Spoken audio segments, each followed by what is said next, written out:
Hello, great people. My name is Oluson Mutua and this is Impact Initiative. Now, I want to speak about intrapreneur today. Intrapreneur are individuals working within companies or organizations, and out of their innovation, they bring value and a lot of profits to shareholders and investments.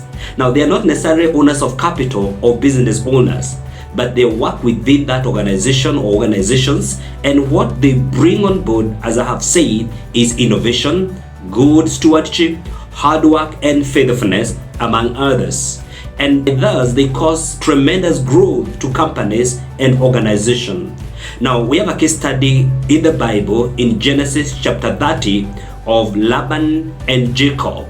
We see Jacob tendering his resignation letter to his boss Laban. But Laban did not want to let Jacob go. And the reason he gave is because of his innovation, that is Jacob's innovation in his company, Laban. His company had experienced tremendous growth and development since Jacob joined his company. He said that since you joined my company, I had only a little flock, but because of your hard work and labor, my flock has increased tremendously because of your hard work and innovation. And that is attested in verse 29. Jacob's track record is being outlined there.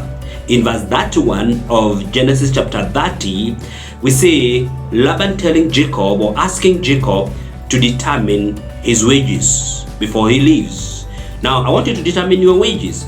And this is how entrepreneurs will determine their wages. How did Jacob determine his wages? He determined his wages by introducing new innovation, not by asking for a salary increase.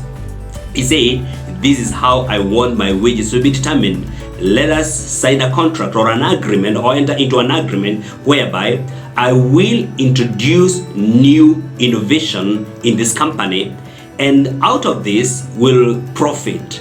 And I want us to come up with a shareholding arrangement of the profits of this company after I introduce this innovation. And Laban agreed, and he was okay, because I thought maybe he knew that was not attainable.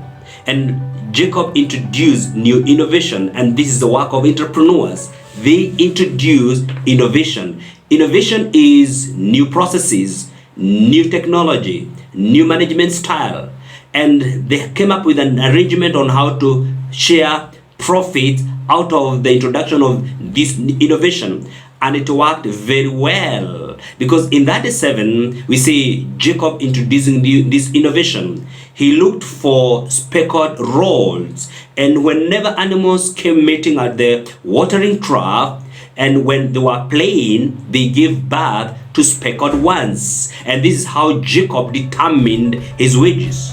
And later, his speckled animals increased tremendously, and Laban noted this increase. In chapter 31 and verse 1 and 2, Laban broke the agreement because he realized that this guy is growing and increasing. The speckled animals are really growing and almost overtaking my own. And he broke the terms of contract or agreement. And that is how Jacob was determined to leave this company and forever. Now, what are we learning in this story? That as entrepreneur, we must bring value to shareholders' investment by introducing innovation, being faithful stewards. Even as Jesus said that if you are faithful with someone else's good, God will entrust you with your own. And so it's important for those guys working out there in people's company, be faithful, work hard, and bring value to shareholders' investments. You know, entrepreneurs are headhunted individuals because of their innovation. And in case there is a possibility of retrenchment in a company or in an organization, they are not the first to go, because the owners of capital cannot do without them, or they realize that if these guys leave or if they go, they'll go out there and profit other individuals. And so it is important to be faithful. What we are lacking is faithful entrepreneurs, faithful employees who work within this organization and bring a lot of profit. Now, on the other hand, we should also business owners or owners of capital, they should not met injustice of these entrepreneurs. As outlined in Genesis chapter 31, when Jacob's flock began to increase, Laban broke the terms of contract.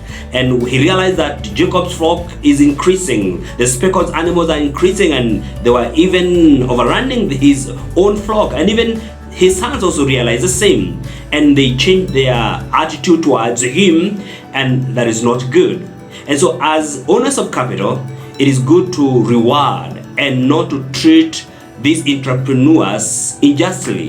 It is good not to met injustice on them. When they work very hard and they bring profit to our companies, please let's reward them, and let us not fail to recognize their labor, like in the case of Laban here.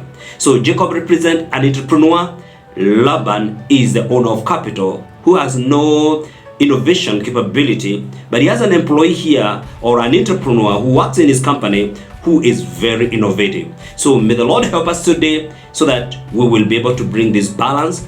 If you are the owner of capital, please treat the Jacob fairly and faithfully. Reward them for their labor, give them what is due their reward, and if you are Laban or the owner of capital, make sure that you do it well.